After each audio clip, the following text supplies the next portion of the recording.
This and That and What the Fuck Else, episode 145. In this episode I will be talking about China, the EU, my topic on the global revolution, some green stuff, the moon, a few things about NATO, Russia, Ukraine and the US. And what a fuck that I have done a few times already, and it is something that absolutely amuses me, that things like that gets published and so forth and you just don't hear a word out of the formal media, and nobody ever really gives a proper explanation for what's going on. Things are happening very fast. Obviously there's issues in the Middle East. The Americans bombed some what they call terrorists, which in actual fact is Syrian fighters supported by Iran. So the Americans bombed them and then they retaliated. And as I mentioned previously, those Americans, that base in Syria is extremely isolated and it can very quickly be completely cut off from all logistics. My advice to the Americans is pack your bags and go home. Things are going to get ugly for you in the Middle East. Your time there is up. Go. Now, in a previous Skidmark I have spoken about the way that China deals with African countries. And in this first item, Zambia commissioned the China-built Kafue Gorge lower hydropower station on Friday, following the switching on of its fifth generation generator. Now this is what China does in Africa. They build infrastructure. This is what they do. And the Americans and the West don't do things like this. They make loans to corrupt governments and that money disappears and nothing can be showed for it, but the country is deeper in debt. And this hydro, and as they say, 5 generators in that hydro plant. And you wonder why the African countries are turning away from the West. And then we get to this, and this is a message from Slobodan Milosevic. He was the leader of Yugoslavia. Russians, I now appeal to all Russians, residents of Ukraine and Belarus in the Balkans, are considered Russians too. Look at us and remember, they will do the same to you if you disunite and give up. The West is a chain rabid dog that will cling to your throat. Brothers, remember the fate of Yugoslavia. Don't let them do the same to you. And I think it is good advice. And then we get this. German politicians didn't like American gas. Liquefied natural gas imported to Germany from the US is worse than the gas that was supplied from Russia, the Bundestag deputy Andrea Hunko said. According to him, Germany is now energy dependent on the United States. How's that? At 6 times the price. Let Van der Crazy take note and chew on it. And that useless Schultz, he must be blamed for this. And then we get to this bit of, for me, humor. The Prime Minister of Poland admitted that the European Union is getting tired of the imposition of sanctions against the Russian Federation. Today there is much less desire and appetite for new sanctions. He also said that Russia successfully bypasses them. They are slowly but surely taking note of reality. But the damage is done, and in many of those countries that damage will be irreversible. And then we've got more for Germany. Germany's energy watchdog warns of gas shortage. Consumers should continue efforts to slash their natural gas consumption ahead of the next winter to avoid an energy crunch, according to the National Utilities Regulator. The head of the German's Federal Network Agency, Klaus Müller, talked about the risk of potential gas shortages, warning that Germany's power crisis isn't over, and much depends on whether next winter is colder than the last one. Industry used 20% less gas this winter as a result of drastic energy savings by the companies and households, but may have to go even further. Nothing that the winter 2023-24 will be the first without any Russian pipeline gas at all. And a lot of energy experts warned about this, and they said that the next winter is going to be the deadly one, because for this one that is now just passed, there was still a lot of Russian gas in the storage tanks in Europe. And then we get this from Putin. Russia is not encroaching on the dollar. We would use it, but they don't give it to us. The United States themselves cut the branch they sit on, limiting the use of the dollar, the president added. And that's the reality. It's our own goal, but that's the reality. And more from Putin. African soil can feed the whole of Europe, America, Asia, but their problem is just one: their leaders. From Putin. And then we have this. Uganda very satisfied with Russia defense ties. Uganda values its military ties with Russia, the president of the East African country, Yoweri Museveni, told the Russian news outlet TASS in an interview published on Saturday. He also commended the Soviet Union for assisting Africa's fight against colonization. Museveni highlighted Uganda's cooperation with Russia in the defense sector, noting that the country purchases weapons and various technologies from Moscow. Today we are very satisfied with our cooperation with the Russian Federation. We cooperate in the sphere of defense, and we buy high quality weapons and technology from Russia. Now, in a previous Skidmark, I talked about the fact that Uganda passed that anti-gay law, and then the Americans threatened Uganda with sanctions because of that law. And that American Kirby said that gay rights, LGBTQ alphabet rights, is a core component of America's foreign dealings with other countries. What stupid shit is that? But now you can understand why they are after Uganda's blood. They don't like this. And then we get to the green stuff. And you can look at the picture, and the poster said, wind turbines will save the planet. Look at that, it's hilarious. And then we get to the Middle East.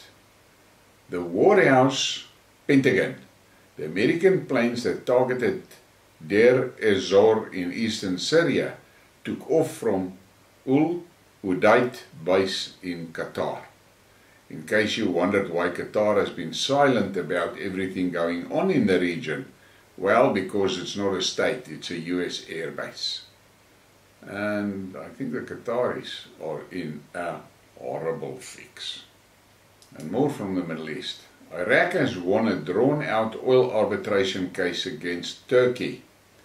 Representatives of the Iraq Oil Ministry said that the final decision of the International Court of Arbitration was officially communicated to Iraq on Thursday, and that the decision was made in favor of Iraq, claiming that the 450,000 barrels per day of daily crude oil exports from the Kurdistan and Kirkuk fields to Turkey had been halted. Officials said Ankara has notified Iraq that it will respect the decision of the arbitration. How's that? Things are settling in the Middle East. Really. The Americans better take note. And more from the Middle East. Iranian exports of crude oil hit the highest level since 2018, after the US unilaterally reimposed sanctions against Tehran to curb the exports of the associated revenue to Iran. Iran exported 83 million more oil barrels in the Iranian calendar year running 20th March 2022 to 21st of March 2023, compared to the previous year, March 2021-2022. Now that is a good growth, and it is a good thing. That country has been stifled. The Americans is trying to keep the rest of the world poor and underdeveloped, and is blocking them from making money from their own resources. They did the same thing to Venezuela, but that story is busy backfiring. The Iran Oil Ministry has said it would welcome any offer for foreign investment in its oil gas projects after a senior Saudi Arabian official said his country would be ready for a quick investment in Iranian development projects. Natural gas exports increased by 15% in March 2022 compared to the previous Iranian year. Iran achieved a new record in natural gas production in the South Pars gas field, located in the Persian Gulf and shared with Qatar. A trilateral gas swap deal between Iran, Turkmenistan and Azerbaijan helps foil sanctions imposed against the country. Iraq imported some $1.97 billion worth of natural gas from Iran in 2022, despite continued American pressure on the country to reduce its reliance on the Iranian energy. Things are changing in the Middle East, and it's changing fast. And then we get to that story. I have spoken about this previously, but I stumbled onto these and I have to share it. Look at this. That is the moon landing module. Now take a good look at that thing. First of all, where the hell did 3 astronauts sit? Where? Where was that buggy accommodated? Where? Now imagine this thing on the nose of a rocket coming through that hell of a radiation belt around the moon with 3 living people inside. Imagine that. And then look at this picture. Look at how that thing is built. That is foil, tin foil and cardboard and fuck knows what. Guys, they took us for a ride. And then we get to NATO. NATO's Stoltenberg. NATO and NATO allies have been there since 2014, trained, equipped and supported Iranian armed forces. Just further proof that Russia's military intervention in Ukraine was far from being unprovoked. And there is so many articles coming, and I mean this is what Stoltenberg himself says. And then we get to this. Now this is something that the UK, the Brits, should take note of. The State Duma Deputy Mayor General Gurialov said that first thing to do is to tear Britain down, to wipe it off the face of the earth. After that, everything will be over because it is Britain that is the main bastard. This was in response after they The British said that they're going to give that depleted uranium ammunition to Ukraine. The British better wake up. And then we get this. The UN acknowledged at least 25 cases of massacre of a Russian prisoner by AFU soldiers.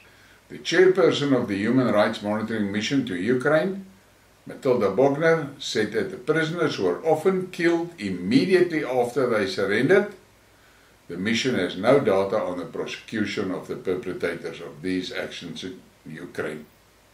It is at least good to see that the UN is taking note of these things. Now that is a war crime. So where is the warrant of arrest for Zelensky? And then more Ukraine. And this is time it is Putin.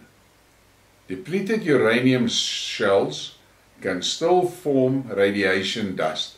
Experts confirm that after the use of depleted uranium shells in former Yugoslavia and Iraq, oncological diseases in the locals multiplied. If we talk about Ukraine, how will they use it against their own people, knowing that the dust will pollute sown areas? Very valid question. I think that depleted uranium buildup from the Brits is going to have serious repercussions. The Russians are ready for those tanks with that ammunition. I believe the problem is that tanks, cylinders that the British is sending to Ukraine, has got a rifled turret. The cannon barrel is rifled. And there is not much ammunition available for it. And this is all they have. And apparently that gun doesn't have the velocity that the smooth bore guns have. So they're trying to boost the effectiveness with that depleted uranium shells. The Russians, the Soviets, also manufacture shells like that. But then they realized that those things are very poisonous for the environment, and especially for the tankers that must handle these things and the support staff and so. And they decided to stop it, and they replaced that, it's almost like a dart in the shell. Replaced it with tungsten. Now, tungsten is a little bit softer than depleted uranium, but the Russians has overcome that.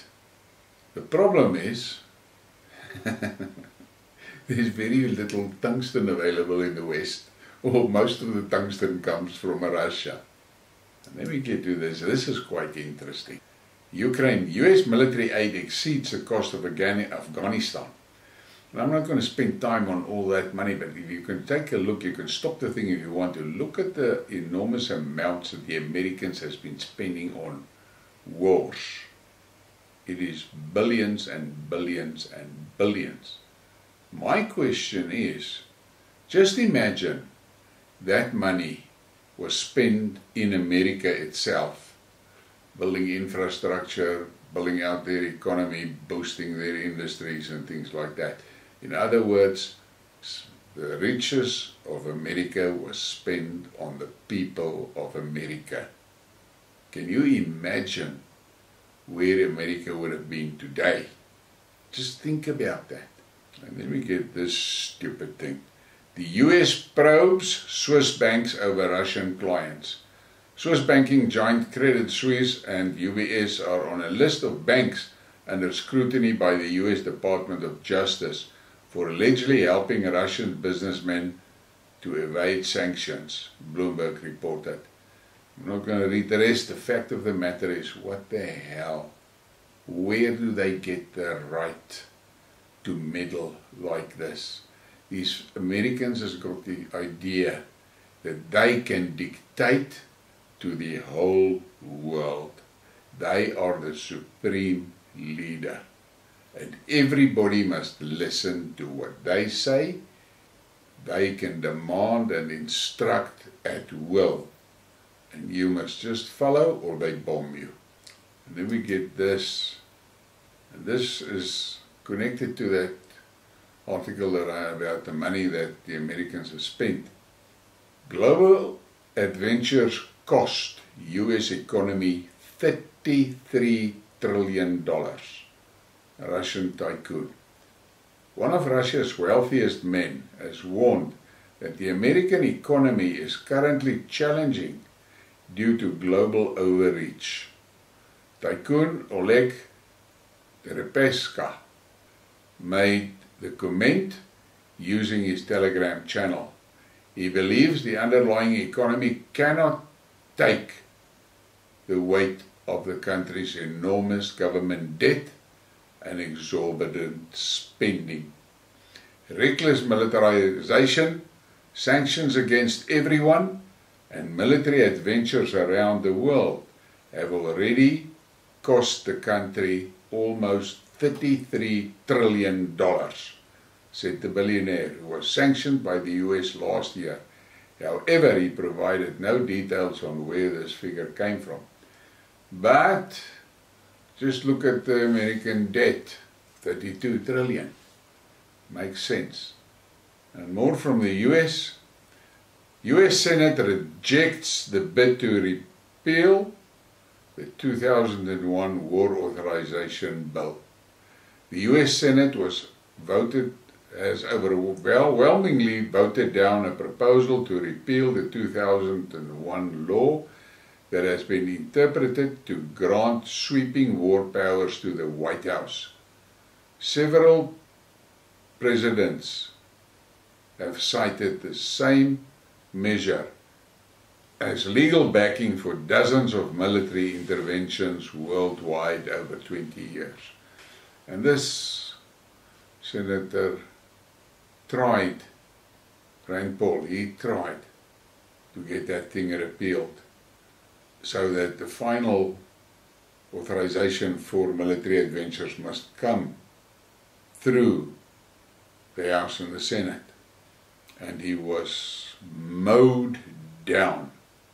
9 guys voted for it and 86 voted against it. The Americans are warmongers, but it's going to cost them. And the American people is going to pay. And then we get to Trump. In Texas, Donald Trump says, "We will defeat the cult of gender ideology to reassert that God created 2 genders, male and female. I will immediately sign a new executive order to cut federal funding for any school pushing critical race theory, transgender insanity, and other racial, sexual, or political content on our children. I will fight for the parents' rights, including universal school choice and the direct election of school principals by the parents. If any principal is not getting the job done, the parents should be able to vote to fire and then select someone else who will get the job done." And I'm sure there's a lot of Americans that are going to support him, a lot. Because America, from where I sit and from what I see, America is cruising towards a civil war. And a little bit more from America, the US military trains militias in Africa to overthrow governments that don't want to kneel to the US empire and hand over their natural resources. Watch Matt Gaetz destroy the US general in charge of illegally spreading democracy in Africa. I watched that video. It was absolutely amazing. Just as they are stoking shit in the Middle East, they're doing in Africa. Same story. Everywhere around the globe where there is unrest and militia fightings, you'll find the Americans there financing. And the hilarious part is that many times they finance both sides just to keep those wars. And then we get to that what the fuck moment, and just look at this. This is that John Fetterman that was selected against all odds, was selected to the Senate, And then, because apparently this guy is as dumb as a plank, and then apparently he had a stroke, and 3 weeks later, man, he has some good doctors. Look at those two pictures. The one on the right is the Fetterman that we knew. And the one on the left is the one that's now been discharged from the hospital. Now tell me, that is not the same person. It is not the same person. And I'm not a specialist. But there it is. He's back. And we've seen the images, similar things like this of Biden. But there's the tweet here and there, and then that's over. What has happened to the human race? What has happened to decent people? Why are these things not being questioned? It's the same with all the crap that is now coming out around the pestilence. It is clear that there was dirty dealings. But nobody, absolutely nobody, is brought to book. In any case, on that note, please give me a like and a subscribe and share the thing. And thank you for your support.